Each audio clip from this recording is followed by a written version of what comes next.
My name is Janice Tarpenny. I'm the Dean of the Tickle College of Engineering here at the University of Tennessee. It's my delight to have you participating and being with us during Engineers Day. Of course, I wish that I was with you in person, and we're in the midst of a pandemic, and so things are a bit different. But nevertheless, it's just my excitement to tell you a little bit about our college and have you learn more during your time with us. There are so many things that an engineer can do, really, that transform the world. So many things, everything around you, buildings, roadways, aircraft, looking at environmental impact, climate change, you name it, aerospace, space exploration.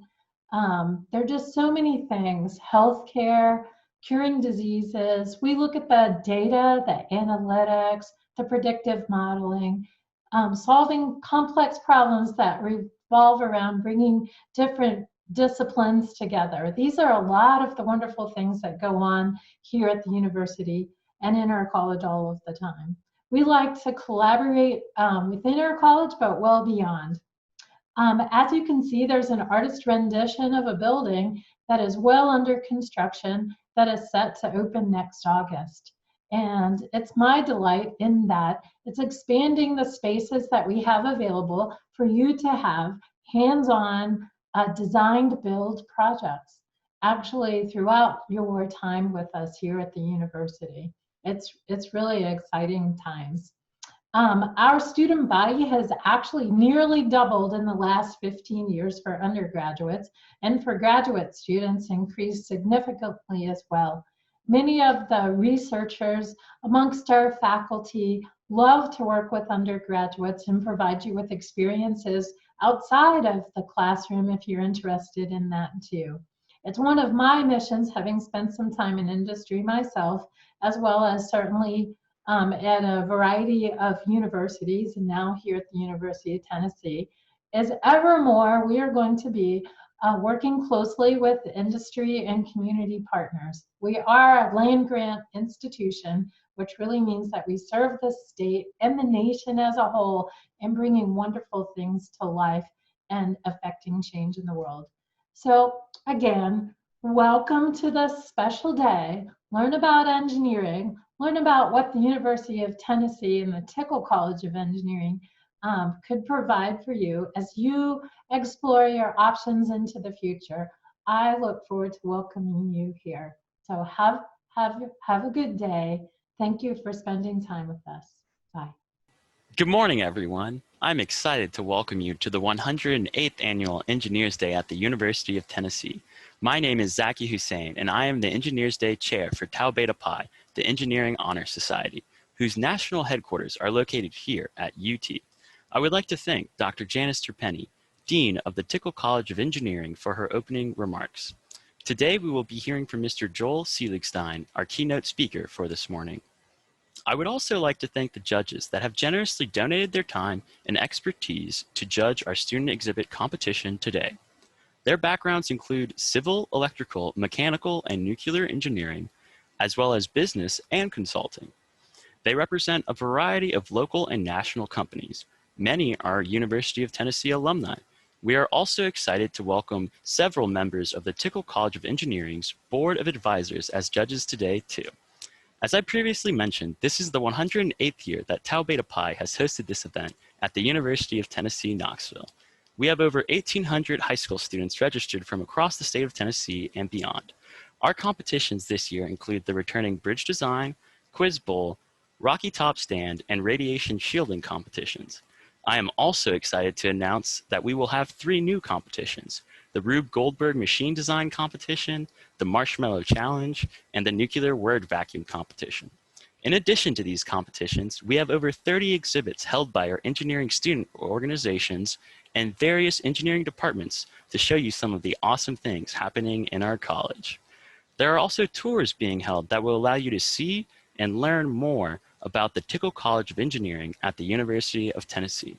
For information regarding where to find all of these sessions and what times they are occurring, please refer to the official Engineers Day virtual program on the website. I would like to now introduce our speaker, Mr. Joel Seligstein. Hi, future engineers. Welcome to the University of Tennessee Engineers Day Virtual Edition. My name is Joel Seligstein, and I could not be more excited and proud to be your keynote speaker today. Now, I know that we'd all like to be live in Knoxville. It would be great to be there together, but as we all know, we're all kind of stuck at home. I'm up here in Lake Placid doing a little training and running my company from afar, but I'm excited to be coming to you recorded and virtual. Now, this is a 100-plus-year-old tradition at the University of Tennessee, and this is a little bit of an odd year. So I'd like to put out a special thank you to the staff, faculty, volunteers for being able to think on the fly, get this event online, and still get a bunch of people to come and attend. I know that there's a lot of students watching. I thank you for listening. I hope you get something out of my talk. And to those competing this afternoon, I wish you the best of luck and hope that you compete to the best of your abilities. Before I get too deep into my talk, I'd like to give you a little bit of background about who I am. Now, like probably most of you, when I was little, I had a pretty big interest in problem solving and tech. First time this really manifested itself was at 12, and I got myself into software and wrote my first program. I got good enough at 15 that I was able to get a little part-time gig writing software, and I was really proud of that as a teenager. Shortly after that, I went to the University of Tennessee and learned from a lot of the professors that are still there today. I got a great education. I finished in 3.5 years and left early because I was finished and football was over. By the way, West Coast football time, not very good. After that, I left and went to a small little company in California. It was called Facebook. There were only about 130 employees at the time, and I stayed there for 6.5 years building some of the biggest software that I could ever dream of with some of the most talented people in the world. I never dreamed I would get an opportunity like that, but UT's education and my background really helped push me there. After 6.5 years, I left and I started some startups and coached some and invested in some that were successful and some that failed. And now I run my own video game company and compete in a sport called Skeleton. Kind of looks like this. 3 sleds to go, another World Cup rookie. This is Joel Seligstein from Israel. First trip was 5 years ago Monday on this track. Former triathlete who watched the games in Sochi and decided that that would be a good thing to do. 86. Basically trying to apply physics at 90 miles an hour head first down a sheet of ice. Happy to answer any questions about any of this. Feel free to email me after the talk. I'd like to talk about engineering, why I got into it, and why I stay in it. And I'm going to split that into 4 things that I'd like to talk about. Number 1, I'd love to talk about the practicality of engineering. Number 2, I'd love to talk about the culture, what it's like being a part of a group of engineers.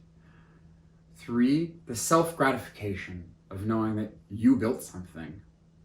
And number 4, the value creation, the value that you've added to the world, whether that be an entertainment value or traffic or going to Mars. So let's dive right in. So let's talk about practicality. Now, I told you just a few minutes ago that when I was 12, I started programming, and that's true, and so let me set the stage about what that really meant. You see, in the 90s, you had to have a telephone cable, like an old school telephone and cable, that connected your computer modem to the wall. You had to have a contract with an internet service provider, and you would actually tell your computer to dial their phone number, and that's how you got online. Now, this could take a few minutes. And also at that time, internet wasn't unlimited. You paid by the hour. I know that's hard to believe, but it was crazy. Now, sometime in the mid-90s, they came out with unlimited internet. Well, that was great, except for everybody wanted it, and you couldn't get online. It could be hours before you could get online. Imagine Wi-Fi being down for hours. It's a nightmare. So anyway, I would come home from school, and I'd want to get online to play games and whatnot, and I'd hit the button, and it would dial and fail. I'd hit the button, and it would dial and fail, and maybe an hour and a half later, I'd finally get online, and then my sister would pick up the phone and kick me off again. So the first piece of software I wrote was one that basically did that for me. It would just hit sign on, wait till it failed, sign on, and then it would, sound an alarm or whatever when I finally got online. It was great. I found that I could go do something else while I was waiting for this abnormally obnoxious process. Now, this was really great. It really put the engineering bug in me at a young age. I was able to gain efficiency and see a problem, come up with a solution, and solve the problem, if even in a roundabout way. I hope you've all experienced this in some way. But I think this is the number one most amazing thing about being an engineer of any type. You can see a problem in the world. You can come up with a solution, no matter how big, no matter how small, implement that solution, and gain a result. And if you learn nothing else for the talk, realize that this is one of the only professions in the world that that's true, and that it's an amazing thing to be a part of. That practicality is what led me to doing my first startup after I left Facebook. See, I was an athlete at the time, and I really wanted to know more about my training. Turns out there's this technology called EMG that lets you know a lot about your muscles and how they're working in your body. But to do it usually requires a bunch of sensors and wires and plugs in the wall and computers and a lot of analysis, and it's not really practical for real life training. Now, I found a couple of guys that were learning how to build sensors, and we figured out how to sew them in clothes and do it all wirelessly. It was amazing. It was really fascinating. You could learn a ton about your body, you get your heart rate, all through sensors sewn into your pants. Now, I thought that was just the coolest thing, and it was an amazing part to be a part of a company whose whole focus was purely just, let's solve a problem in the world. It wasn't superfluous, it was real. And it was amazing. Now, sometimes being part of that group is a little interesting. I know way more about sewing athletic fabric than I would really like, and I learned that hairy people do not get good sensor data. But at the end of the day, it was a really lovely time to be a part of a practical solution. I could go home every night knowing that I was solving a very cool problem that had a very real practical solution to give to the world. The second thing I'd like to talk about as part of being an engineer is the culture of engineering. Now, every engineering team I've been a part of in middle school, high school, college, post-college, startups, what name you, have been a group of excited, intelligent, like-minded thinkers coming together to solve a problem. When you put people like that together in a room, amazing things can happen. You probably already see it. Look at events and competitions like these. You show up and see things that you didn't think you would see before. And your team does something that 6 months ago you might not have thought. I can't tell you how much fun it's always been to be a part of these, including this one today. And I did them a lot as a kid. The first group I remember being part of was in the TI calculator programming community. Now, those at home in high school probably still have their TI calculators, and those in college and above at least remember them anyway. And when I was 14 and finally got online, I found a group of people that made games for calculators. This is the first thing that I did that I thought was very interesting. I made some games. Here's Dr. Mario that I made when I was 15 or 16 years old. Check it out.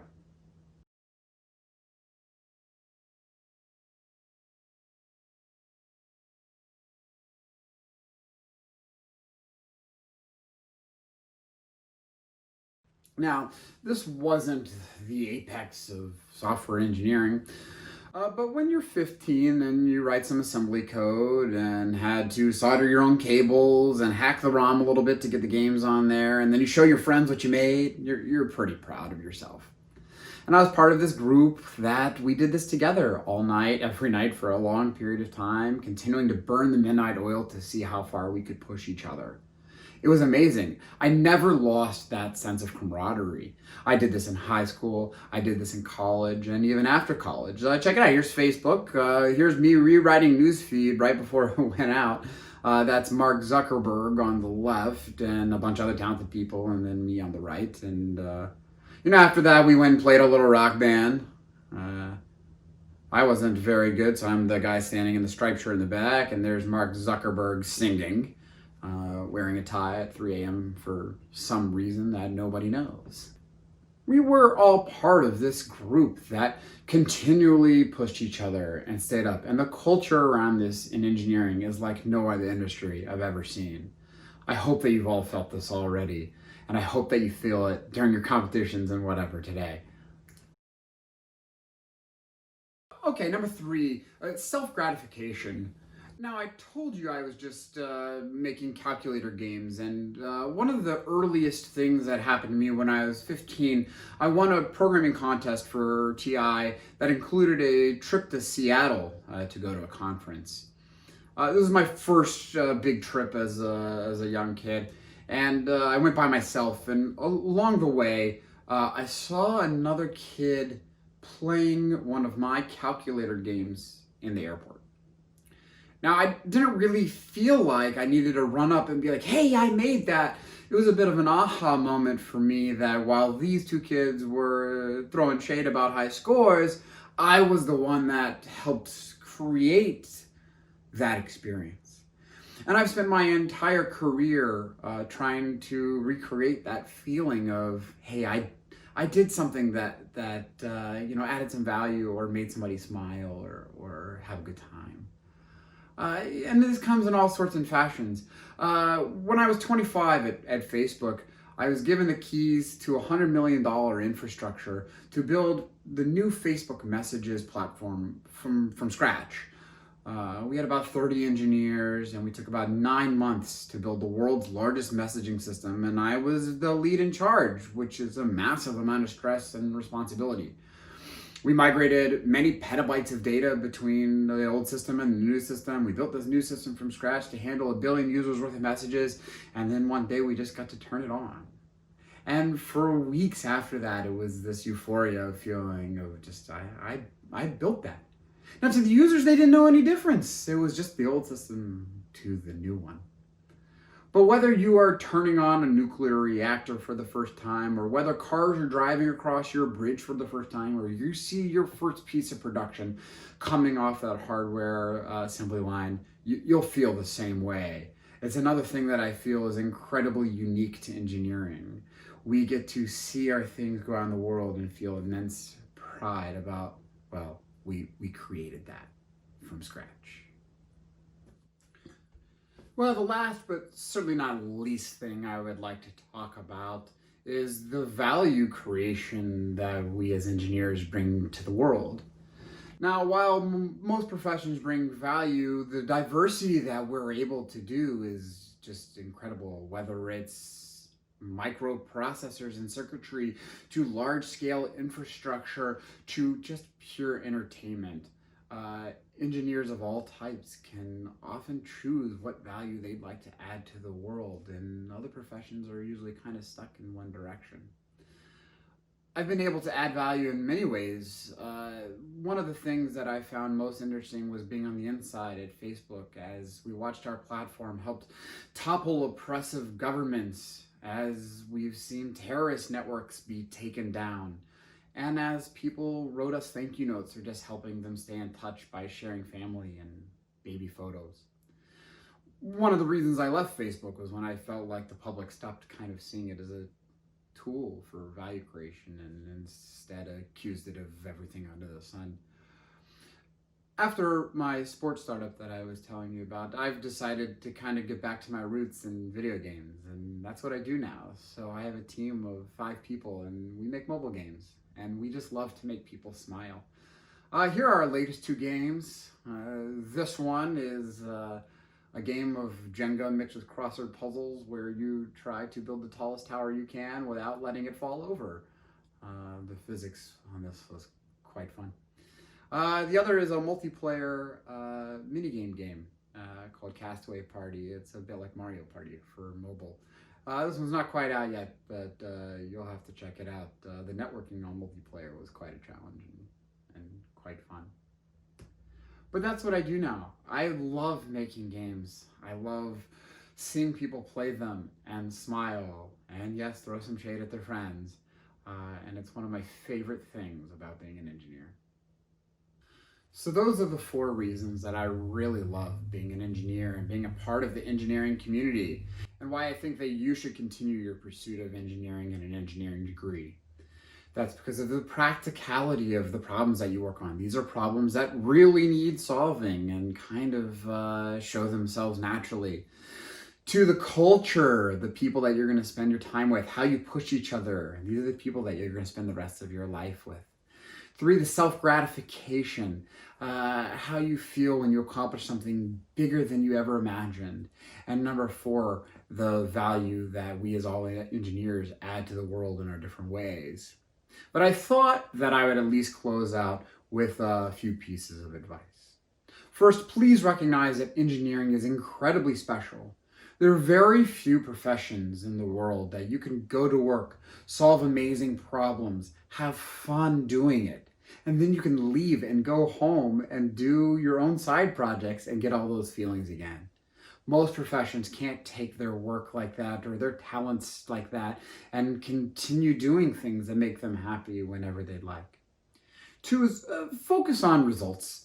I think as engineers, we sometimes get incredibly distracted on what we're working on as the journey rather than what it's going to accomplish when it is finished. I've seen a number of students and careers get sidetracked and derailed because they're a bit more focused on the day-to-day rather than the end result. As engineers, we're not going to get any of those 4 things that I mentioned if we don't push through the finish line. And lastly, speaking of finish line, engineering can be quite difficult at times. You're going to go through some cycles, a bit like a sine wave of how difficult this feels for you right now. Stick to it. Find some mentors, get the help that you need, push through, because on the end of the other side is a great career waiting for you. Anyway, my name is Joel Seligstein. Thanks for listening. Go Vols.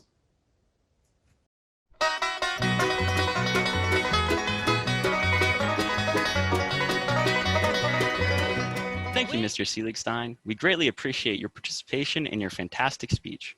I would also like to express our appreciation to the leadership and staff of our college's Office of Academic and Student Affairs. I also want to recognize the support of our Engineering Communication Office, our College of Engineering Special Events Coordinator, our college IT staff, and the Office of Diversity Programs. Without their help and coordination, this event would not have been possible. A very special thanks also goes out to Ms. Karen Lowe, who has helped plan and coordinate Engineers Day for a number of years. Thank you all. More information about the exhibits, competitions, and tours can be found in the virtual program as I mentioned before. Be sure to check out Associate Dean Dr. Kilich's closing remarks for our future plans and upcoming events that we are sure you would enjoy and find helpful. Finally, just for a few general announcements, for any social media posts or photos, please use the hashtag UT Engineers Day with a capital U, capital T, and a capital END. Lastly, if you have any questions or have trouble finding an exhibit, don't be afraid to join the Q&A Zoom session and ask a UT student volunteer to help you out. The link for the Q&A Zoom session can be found on the website. Thank you for your attention, and I hope you have a fantastic time at Engineers Day. Go Vols!